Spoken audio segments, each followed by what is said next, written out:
itu Islam? Islam sebetulnya artinya bukan selamat, bukan. Selamat itu adalah hasil. Islam itu adalah akar.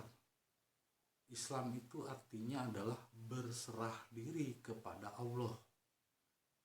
Beda katanya dengan selamat. Di sini saya akan lebih menjelaskan. Islam terdiri dari 4 suku kata. Alif, shin, lam alif, dan mim. Islam. Jelas?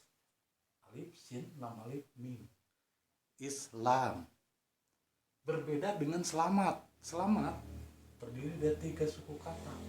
Shin, lam, dan mim. Salimun. Jadi saya tidak menyalahkan bahwa Islam itu selamat, tapi selamat ini adalah hasil akhir. Sedangkan Islam adalah akarnya. Islam itu akar. Seperti dalam surat Ibrahim surat 14 ayat 24 dan 25. Di situ dijelaskan bahwa sesungguhnya Allah membuat perumpamaan seperti sebuah pohon, kasyajaratin mubarakatin asluha sabisun. Akarnya sangat menancap bumi, kuat, kokoh, dan paruha isama, dan batangnya mencapai ke langit. Watu tiukulaha, dan memberikan buah. Nah, Islam ini asluha, dasar.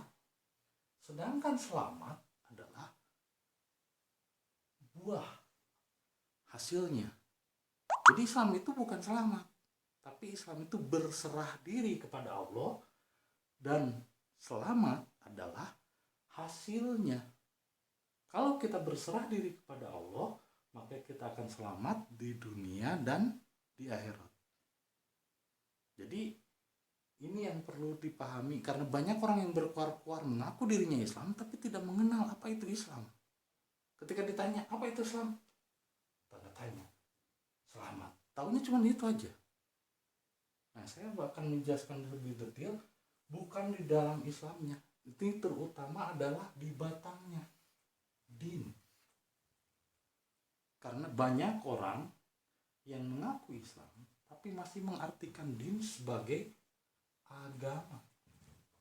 Ini yang saya masih pertanyakan, karena agama itu bahasa Hindu, bahasa Sanskerta, diambil dari kata a dan gama. Tahu artinya apa?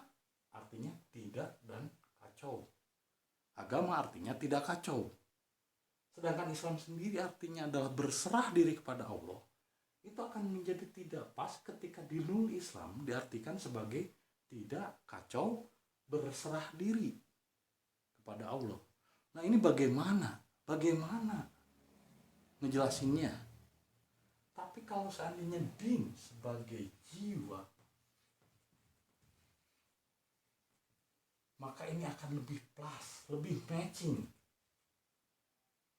Coba seandainya dinul Islam diartikan sebagai jiwa yang berserah diri kepada Allah, itu akan lebih pas. Maka hasilnya akan selamat di dunia dan selamat di akhirat. Tapi apabila din diartikan sebagai agama Islam, itu akan tidak nyambung, karena akan menjadi tidak kacau, berserah diri kepada Allah. Nah, ini bagaimana jadi ngaco? Saya tidak pernah menyalahkan, terserah Anda mau memakai istilah agama, masih memakai istilah agama Islam, silahkan, itu hak Anda.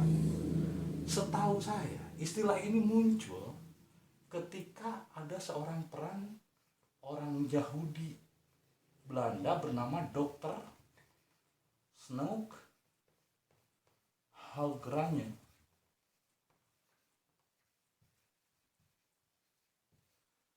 Gara-gara Dr. Snoek Halgranje inilah akhirnya dia mengadopsi dari kata din menjadi agama.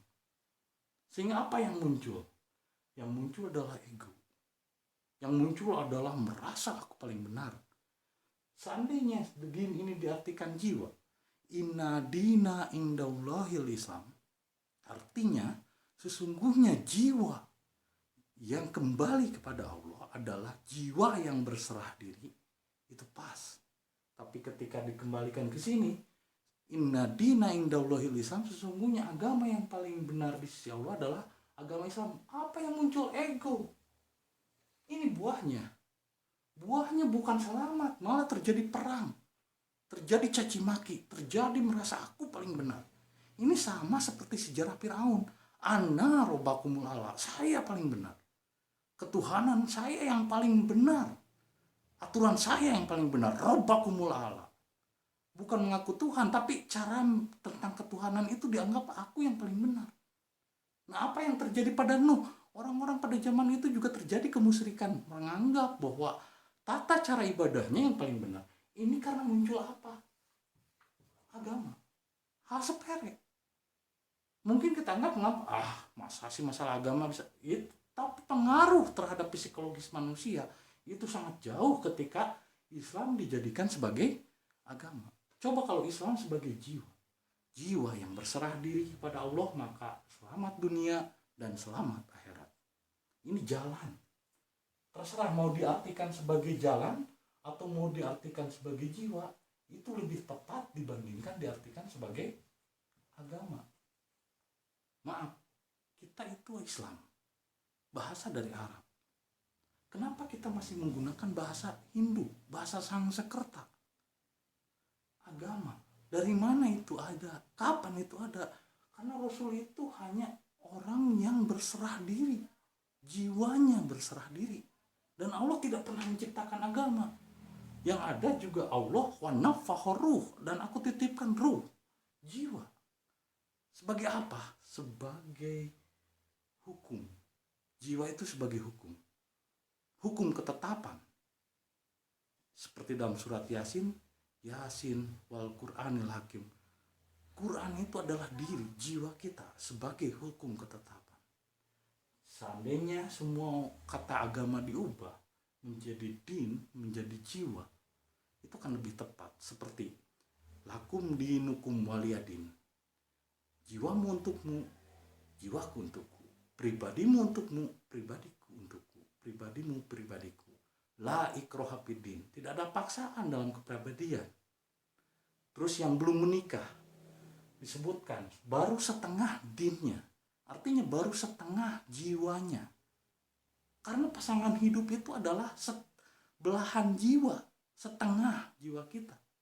Lagu Anang juga kan bukan separuh agamaku pergi, tapi separuh jiwaku pergi. Belahan jiwa, soulmate. Bukan belahan agama, nggak ada istilah belahan agama. Ada juga belahan jiwa. Terus di ayat lain dijelaskan al-yauma akmaltu lakum dinukum wa atmamtum alaikum. Pada hari aku sempurnakan jiwa kamu. Jiwa itu yang akan menerima balasan. Dan jadikanlah jiwa itu sebagai imam. Jiwa itu harus sebagai imam, diserahkan kepada Allah agar selamat dunia dan akhirat. Jadi Islam itu adalah jiwa. Islam itu adalah berserah diri kepada Allah. Itu saja yang mungkin bisa saya sampaikan. Terima kasih, semoga bermanfaat. Assalamualaikum warahmatullahi wabarakatuh.